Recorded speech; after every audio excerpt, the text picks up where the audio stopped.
O que você deixou passar ou não entendeu na genealogia de Jesus escrita no Evangelho de Mateus? E aí, pessoal, tudo bem? Meu nome é Marcos Botelho, sou pastor presbiteriano na cidade de São Paulo e professor de hermenêutica e interpretação bíblica há mais de 6 anos. E hoje a gente vai falar sobre a importância das genealogias, especialmente a de Mateus. A gente pode, num outro vídeo, falar de Lucas, mas a gente vai falar na de Mateus. Geralmente, genealogia, a gente já começa o Evangelho de Mateus, que é o primeiro ali na ordem canônica, e já começa com uma genealogia em Mateus 1, e a gente dá uma desanimada, ou passa rápido pelos nomes, pula, mas talvez você está perdendo algo rico. A palavra de Deus toda é inspirada, e você, quando se aproxima, você pode ler e entender melhor esse tesouro da palavra de Deus, mas você tem que estudar um pouco. Eu quero dar alguns princípios para você ver, principalmente comparando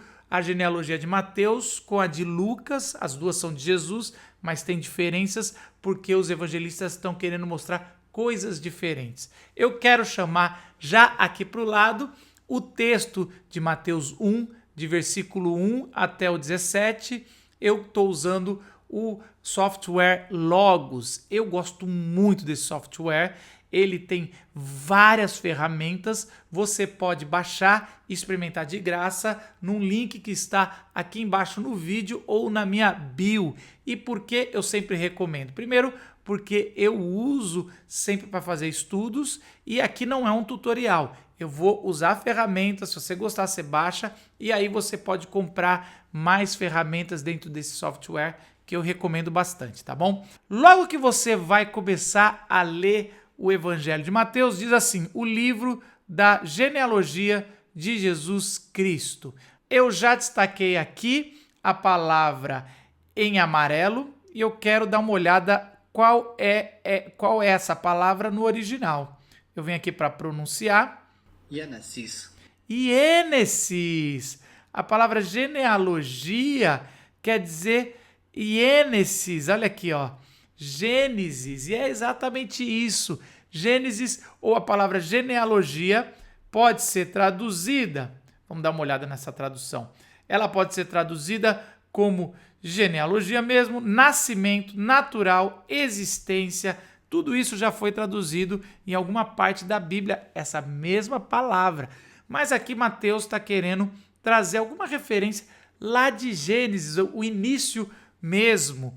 E uma das coisas que eu gosto desse princípio é comparar com a palavra genealogia lá no Antigo Testamento. Vamos dar uma olhada no Antigo Testamento.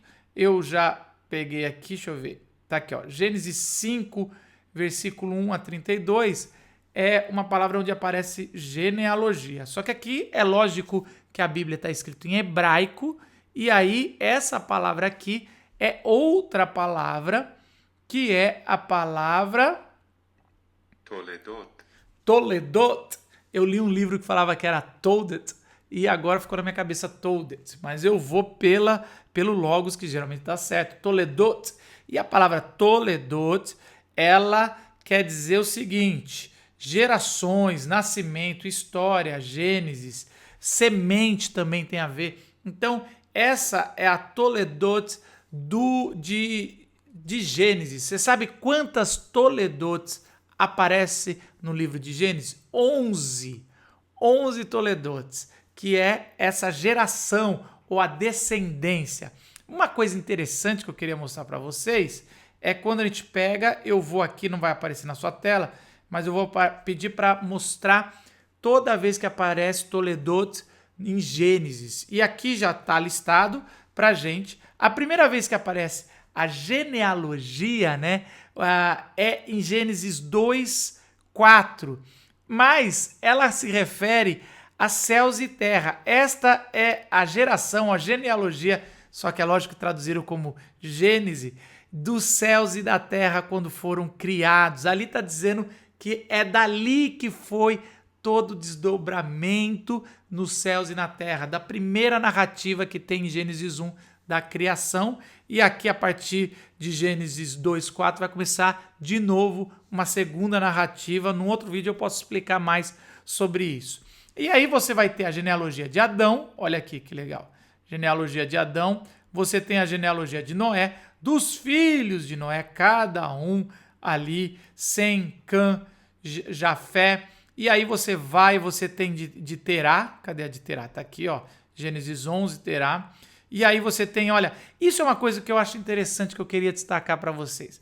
Você tem a genealogia de Ismael, que é uma genealogia que não é a da promessa, porque é de Isaac. Você vai ter a genealogia de Isaac, está aqui, mas você tem de Esaú, que também não é um filho que foi da promessa, foi Jacó. Mas Esaú você vai ver que vai ter a genealogia até Edom.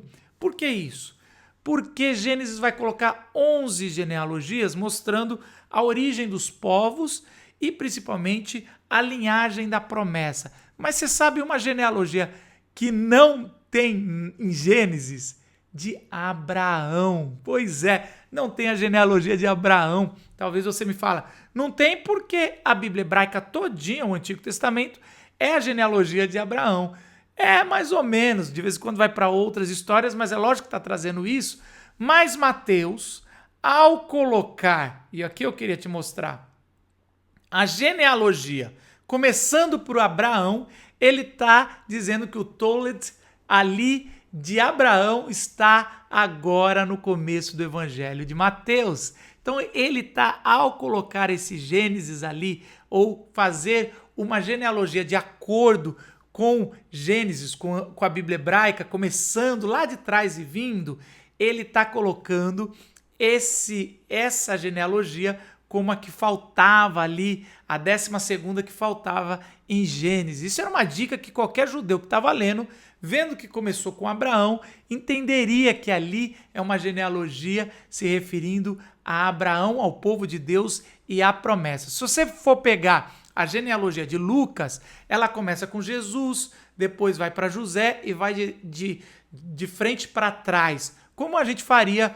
da nossa. Hoje, com DNA, dá para você saber quem é o seu bisavô, você vai de frente para trás. Mas Mateus, por querer, até porque tem uma cabeça judaica ali, ele está fazendo de forma igual a de Gênesis, não igual a do seu tempo ali, que já se fazia entre os romanos. Lucas é gentil escrevendo para o povo de Deus, mas é gentil, então a cabeça dele foi de frente para trás, como a gente faria também. Então essa é a primeira dica.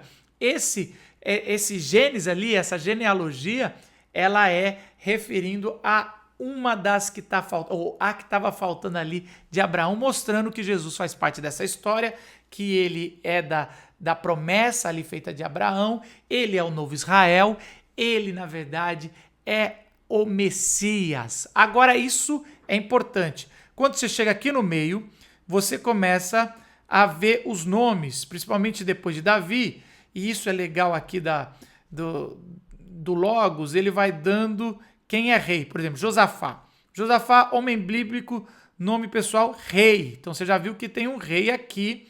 Por exemplo, Jorão, também é rei. Todos aqui são reis. Josias, esse aí foi um bom rei. Tem Josafá, cadê? Tem o último rei, que foi o Joconias, também foi rei. E ele dá, geralmente, um resuminho aqui, ó. Por exemplo, Acaz foi 11º rei de Judá. Olha que bacana, que ferramenta legal. Não quero dar uma olhada lá, vou olhar aqui quem é Tamar. E a gente vai e tem um pequeno resumo. É lógico, se você clicar, você vê muito mais sobre isso. Por que isso? Porque geralmente os estudiosos mostram que Mateus tem menos nomes na genealogia do que Lucas. Lucas tem um montão de nome, porque Mateus está fazendo um recorte para mostrar que, primeiro, foi preservado a descendência dos ungidos desde Davi até o exílio. Segundo, essa genealogia ou essa descendência, essa semente, ela é real, ela é dos ungidos. A unção na Bíblia hebraica só acontecia para reis, sacerdotes e alguns profetas. Então, aqui, ungido no Antigo Testamento quer dizer Messias. Mas no Novo Testamento, no grego, quer dizer Cristo. E é exatamente isso que Mateus vai dizer aqui no final que se chama Cristo, do qual nasceu Jesus, que se chama Cristo, ou o ungido. Por quê? Porque Mateus está ressaltando que Jesus é o rei. Jesus é da linhagem real e ele é o verdadeiro rei ali. Não era Herodes, não é nenhum outro, não é nem César. Jesus é o rei que está nascendo ali. Ele está contando a história real do verdadeiro rei prometido, ungido prometido em Abraão e por toda a Bíblia hebraica, o Messias, e ali está nascendo, e a história que está sendo contada é do verdadeiro rei. Como diria lá em Apocalipse o apóstolo João, Rei dos reis, Senhor dos senhores. Não é apenas um rei, ele é rei dos reis, ele é o Cristo, o ungido. E por último, mas não menos importante, no final, no versículo 17, Mateus mostra um pouco qual foi o critério que ele quis fazer na separação dessa genealogia específica. Ele coloca assim, versículo 17, de sorte que todas as gerações, desde Abraão até Davi, são 14.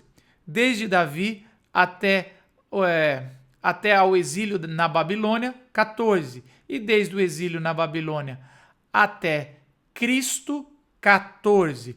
Por que ele está colocando isso?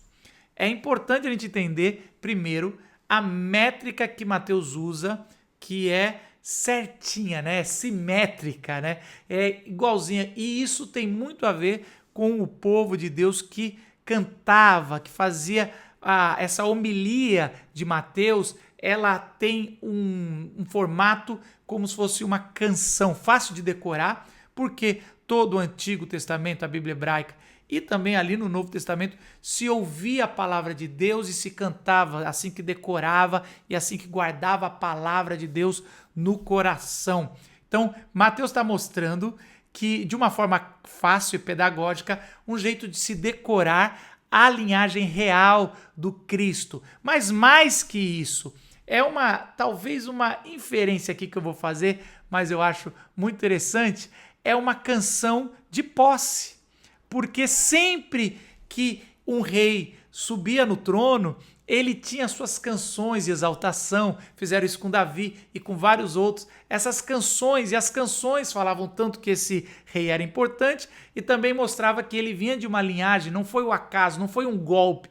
Ele veio de uma linhagem mostrando, aliás, todos os reis que a gente vê aqui são reis de Judá, são do reino do sul, mostrando que é aquela linhagem mesmo que preservou fiel, Josias, todos são do reino do sul. E aí, de Judá. Isso é muito importante, porque ele é o leão de Judá, aliás, na genealogia vai passar por Judá ali, filho de Israel. E aí, agora, nessa homilia, nessa canção de posse, Mateus está dando uma dica aqui para os seus ouvintes estão entendendo que está começando a posse, a coroação do novo rei do rei dos reis. E essa coroação, na verdade, a glorificação, que Mateus vai usar essa palavra, ela vai acontecer na cruz e na ressurreição. Isso é importante. Isso tudo só nos 17 primeiros versículos que Mateus escreve, que a gente geralmente pula na genealogia. Espero que você tenha gostado desse vídeo. Tem muita mais coisa que daria para falar, mas eu selecionei essas para você. E não esquece de comentar aqui embaixo sua opinião. Não deixa de curtir o vídeo, assinar, porque assim o YouTube sabe que esse conteúdo você gosta e mais gente vai gostar, tá bom? Também o link do Software Logos está aqui embaixo. Baixe, experimente, que você vai ter uma experiência muito legal com uma ferramenta muito prática. Deus abençoe e a gente se vê num próximo vídeo. Tchau!